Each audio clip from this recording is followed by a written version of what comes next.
I want to bring Chief White House correspondent Peter Alexander into the mix here. Peter, who else was meeting as part of the session? Well, let's walk you through this for a moment if we can, Lester. For Donald Trump, this really marks the culmination of a comeback just over a week after he defeated Kamala Harris to become the 47th president of the United States. It is a return to a tradition that has dated back decades, where one president meets with the incoming president-elect here in the White House. As you noted, did not happen 4 years ago when Joe Biden would be taking power from Donald Trump. It did happen when Barack Obama invited Donald Trump 8 years ago. I'm told by folks here at the White House that the way this morning played out, and again, to be clear, that was a very short moment where we had an opportunity to see these two. 8 years ago, the two spoke before the cameras for as long as 4 minutes. This one, I think you could count in a matter of seconds. But when Donald Trump arrived here at about 11 o'clock this morning, we were told that President Biden greeted him at the South Portico just outside the White House, that the two entered the diplomatic room. That's where traditional greetings take place with foreign heads of state. And then the two walked down the famed colonnade together to the Oval Office,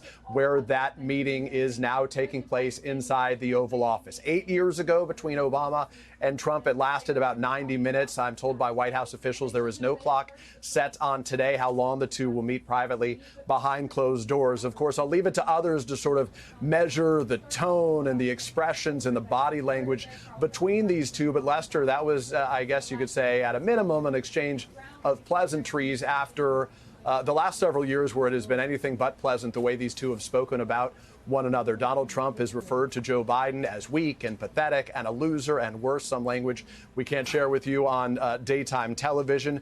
Joe Biden casting Donald Trump as a threat both to this nation and to democracy. I am told that they would be joined in this meeting at least by their chiefs of staff. Susie Wiles, who helped run the campaign for Donald Trump, would be in attendance, as well as Jeff Zients, the chief of staff for Joe Biden. Unclear whether other individuals would be in that room as well. We'll wait to gather that information as the day progresses.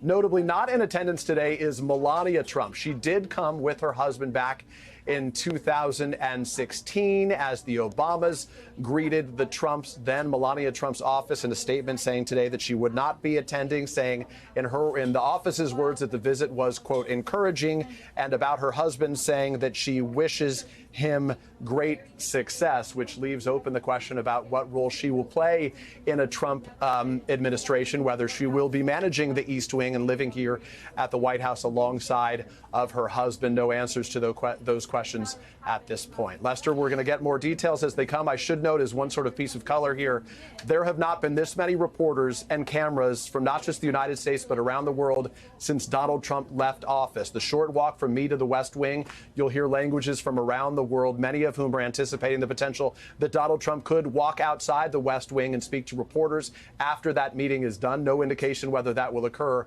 but it does sort of pull back the curtain on the scene after this historic campaign season. Thanks for watching. Stay updated about breaking news and top stories on the NBC News app or follow us on social media.